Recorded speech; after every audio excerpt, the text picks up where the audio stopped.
Let me not to the marriage of true minds admit impediments. Love is not love which alters when it alteration finds, or bends with the remover to remove. Oh no, it is an ever-fixed mark that looks on tempests and is never shaken. It is the star to every wandering bark, whose worth's unknown, although its height be taken. Love's not time's fool, though rosy lips and cheeks within his bending sickle's compass come. Love alters not with his brief hours and weeks, but bears it out e'en to the edge of doom. If this be error, and upon me proved, I never writ, nor no man ever loved.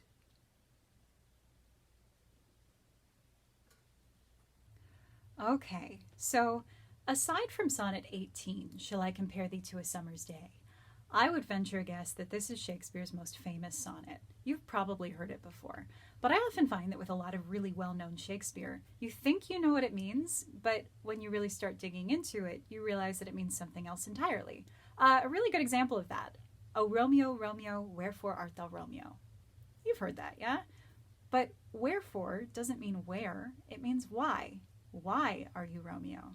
That's very different than what we might think just from hearing it. The to be or not to be speech. We're familiar with that, yeah? There's the rub. What does rub mean? What does it really mean? It was a bowling term. It actually meant gutter ball. So Hamlet's saying, there's the gutter ball. Isn't that crazy? I have to thank my teacher, Charles E. Gerber, for teaching me that, because I would have never known what that meant. But it just goes to show you think you know something and you really don't. That's how I've always felt about this sonnet. I've heard it many times, but I never really knew what it meant. So I'm going to really dig into it with you today. Let me not to the marriage of true minds admit impediments. That is a reference to the marriage service in the Book of Common Prayer. It's basically that old-timey line in ceremonies where they say, if anyone knows any reason why these two should not be joined together in holy matrimony, speak now or forever hold your peace.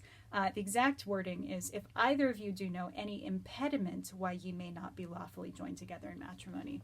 And yeah, Shakespeare's only referencing it with the word impediment, but it's pretty clear that this is the imagery that he's conjuring, because impediment is a very specific word, and he's sandwiching it between marriage in the previous line and altar in the next.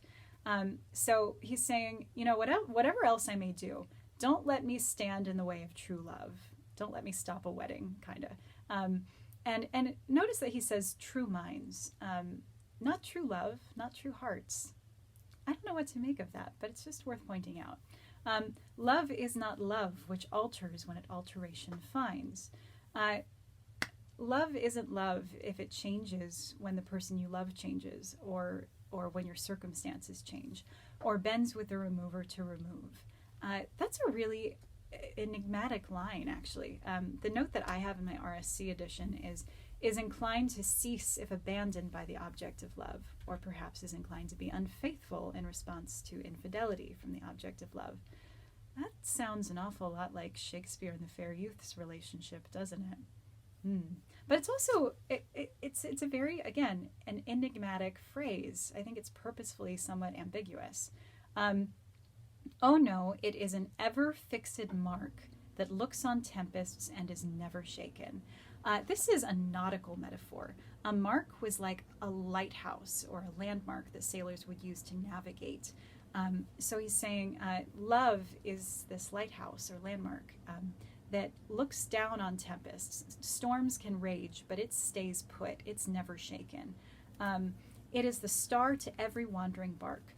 It's the North Star. Love is the North Star that guides the boats, that guides the sailors out at sea. Whose worth's unknown, although its height be taken. They didn't used to know what stars were made of, but they could measure its distance from Earth. They could do those calculations. So it's saying we don't know love's worth, but we know its size or its magnitude. Love's not time's fool, though rosy lips and cheeks within his bending sickle's compass come. We all know what a fool is, right? Like a court jester. They were there to entertain, but their positions were precarious. They could be hired or fired willy-nilly. So he's saying love isn't time's fool, though physical beauty, rosy lips and cheeks, do fall under time's within his bending sickle's compass come. A sickle was not just a kind of wizard currency. It meant like a scythe. So you use a scythe to cut grass, bending. It's a curved blade. It could also refer to the Grim Reaper's scythe. So it's saying physical beauty does fall under the compass or the arc that is made by swinging a scythe. Time does have control over beauty. Love alters not with his brief hours and weeks, but bears it out even to the edge of doom. So time doesn't change love. Love is constant even to the end of eternity, even to doomsday. If this be error and upon me proved, I never writ, nor no man ever loved. So if I'm wrong about this, then I guess I never wrote anything, and I guess no man ever really loved anyone. That's what he's saying. Now, this sonnet, again, it's really famous often because it's used in wedding ceremonies. I'm going to go out on a limb here and say, I'm not so sure that this is the sonnet that you want to be reading at your wedding, for a couple of reasons. First, context. We can argue about whether Shakespeare's sonnets are chronological or not. I don't think that they all are. I think some of them are. But whatever the order, it's not arbitrary. And this sonnet falls in between sonnets about Shakespeare cheating on the fair youth, and then Shakespeare trying to excuse his cheating and trying to excuse the problems that they're having in their relationship. This sonnet occurs, it's number 116 out of 126 written to the fair youth. So it's kind of towards the end of their relationship.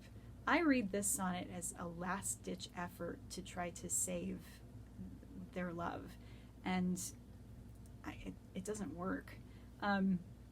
Also, we talked about this with Sonnet 94, but there are only 3 sonnets that are written like this, where he's not directly speaking to the fair youth.